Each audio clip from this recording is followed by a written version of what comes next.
নমস্কাৰ, মই এটা বহুত ডাঙৰ বিপদত পৰিছোঁ। মোৰ লগত যোৱা পৰহি গধূলিৰ পৰা মোৰ লগত এটা ডাঙৰ বেগ আছিল আৰু সেই বেগটোৰ কথা যদি চৰকাৰে বিশেষকৈ গম পায় তেনেহ'লে সেই বেগটো জব্দ কৰিব পাৰি। আৰু চৰকাৰ হওক বা নহওক, আন মানুহেও যদি কোনোবাই এই বেগটোৰ কথা গম পায় তেনেহ'লে সেই মই যিমানখিনি লাজ পাম তাতকৈ বেছি চাব অহা মানুহজনেহে লাজ পাব। গতিকে মই আপোনালোকক ডিটেইলছ জনাম যে এই বেগটোত কি আছে। বেগটো এবাৰ চাই লওক আপোনালোকে। এইটো বেগ পৰহি গধূলিৰ পৰা মোৰ লগত আছে। বৰ্তমান মই বুঢ়া গোঁসাই মন্দিৰত যাব ওলাইছোঁ সেৱা এটা কৰিবৰ কাৰণে, আৰু মই বুঢ়া গোঁসাই মন্দিৰত কি সেৱা কৰিব যাম সেয়াও আপোনালোকক মই জনাম। গতিকে নেক্সট টাইম যেন এনেকুৱা নহয় আৰু চৰকাৰে যেন মোৰ বেগটো জব্দ নকৰে, তাৰ কাৰণে আপোনালোকৰ পৰা মোক হেল্প লাগে। আৰু মই জানো আপোনালোকে মোক যথেষ্টখিনি হেল্প কৰিব। পৰহিৰ পৰা যথেষ্ট মন বেয়া লাগি আছে, তথাপিতো মই বিশেষ কাৰণতহে মই ভিডিঅ'টো বনাব লগা হ'ল।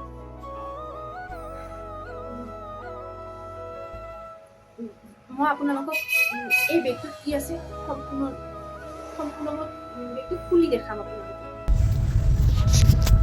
এয়া আমি ওলালো বুঢ়া গোঁসাই থান বুলি।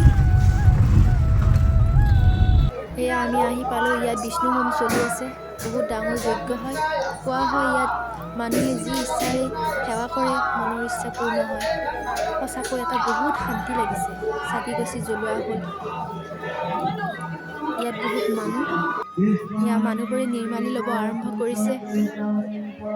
এয়া পূজাৰীয়ে আমাক নিৰ্মালি দি আছে। বহুত মানুহ। এয়া পায়স দিছিলে, কিন্তু ভণ্টিয়ে লগে লগে গায়ব কৰি দিলে। এয়া ঈশ্বৰৰ প্ৰসাদ, আমি খাব আৰম্ভ কৰিছোঁ। বহুত ভাল লাগিছে ইয়াত আহি। আৰু এতিয়া আমি ঘৰলৈ উভতি আছোঁ।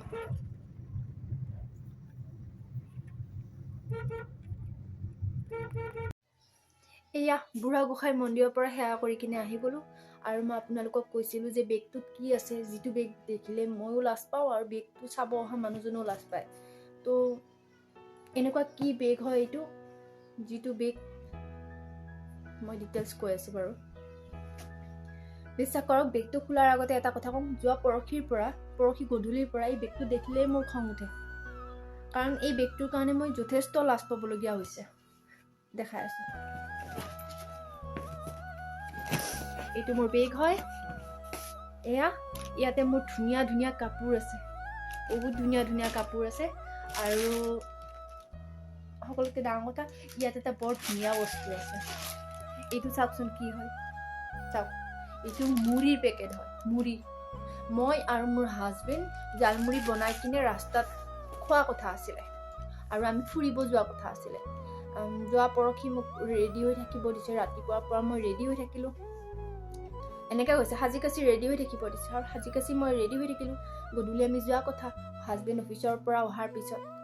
আৰু অফিচৰ পৰা ফাইনেলি তেওঁ আহি গ'ল। আহিয়ে ক'লে যে মই কলিকতা যাব লাগিব অফিচৰ কামত। আৰু মোৰ এতিয়া বান্ধা বেগ তেতিয়াৰ পৰা বান্ধা হৈয়ে থাকি গ'ল। আৰু তেওঁ কলিকতা গুচি গ'ল। গতিকে আৰু তেতিয়াৰ পৰা পৰহিৰ পৰা মোক সকলোৱে জোকাই আছে, বেগটো বান্ধা হ'ল নে, কোনদিনা যাবি, কেতিয়া যাবি। আৰু জনাৰ পিছত তেনেকৈ সুধি থাকিলে ভাল লাগে নেকি? নালাগে ন। পৰহিৰ পৰা মোৰ সঁচাকেই মন বেয়া, আৰু সেইকাৰণে যোৱাকালি বুঢ়া গোঁসাই মন্দিৰত সেৱা এটাও কৰি আহিলোঁ। সকলোৱে ভালে কুশলে থাকক। আৰু বৰ বেয়াকৈ ঠগন খালোঁ। যোৱাবাৰো চেৰাপুঞ্জীত নিম বুলি কৈ কিনে মোক শ্বিলঙৰ পুলিচ বজাৰতহে লৈ গ'ল। যিয়ে নহওক। আৰু এটা কথা, মই যে কৈছোঁ চৰকাৰে বেগটো জব্দ কৰিব পাৰে, সেই স্পেচিয়েলজনকহে কৈছোঁ, বুজিছে অলৰেডি। কাৰণ বৰ বেয়াকৈ ঠগিছে নহয়। এতিয়া মই জালমুড়ি অকলে বহি খাম। আৰু যিয়ে নহওক, তেওঁৰ যাত্ৰা শুভ হওক, সোনকালে ঘৰলৈ আহক।